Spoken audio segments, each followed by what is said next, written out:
La compagnie Madeleine Renaud Jean-Louis Barrault a inscrit à son répertoire le soulier de satin de Paul Claudel. Et c'est la Générale jeudi.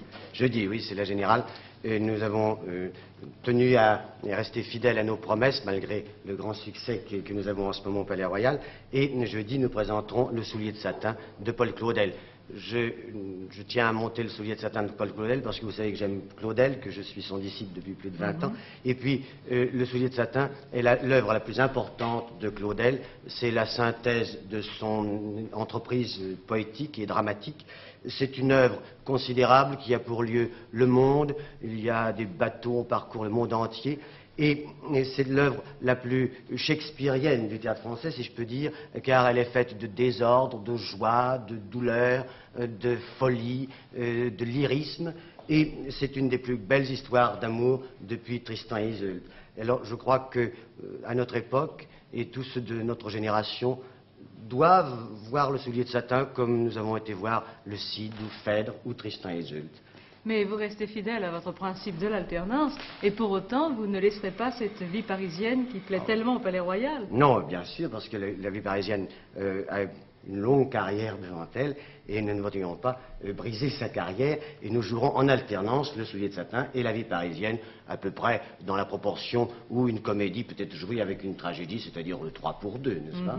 3 vies parisiennes pour 2 souliers de satin. Et là, il y a la même troupe. Ah, vous avez ici Catherine Sellers. Oui, c'est la même troupe qui jouera la vie parisienne et le soulier de satin, à l'exception de 2 personnes qui nous rejoignent, 3 exactement. Catherine Sellers qui a la lourde charge de reprendre le rôle de Prouaise, et André Bruno et Skinkel. Mais là, les charmantes personnes qui dansent si bien le cancan dans la vie parisienne font partie du spectacle Claudel. Elles feront partie du soulier de satin et elles joueront les vagues de la mer dans le soulier de satin et les forêts, la Charmille, etc. Alors, si on peut admirer leurs jambes pour l'instant, je crois que, au contraire, dans Claudel, elles seront vêtues... Dans Claudel, elles sont vêtues d'une façon un peu plus discrète, quoique en maillot, et elles figurent notamment les vagues de la mer.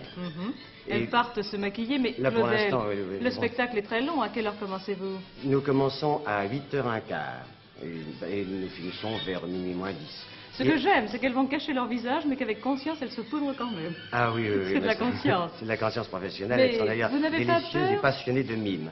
Vous n'avez pas peur, pour ceux qui finissent tard, qu'ils n'aient pas dîné avant Claudel? Justement, nous avons pensé à cela et nous avons demandé au bar d'ouvrir à partir de 7h15, 7h30 et de présenter des plats chauds. Je leur ai conseillé de présenter un petit plat chaud qui s'appelle la pizza. Oui. Et je voudrais lancer la pizza du soulier de satin. Et en cela, je crois rester fidèle à Claudel, qui considérait le théâtre comme une fête et son œuvre comme une nourriture.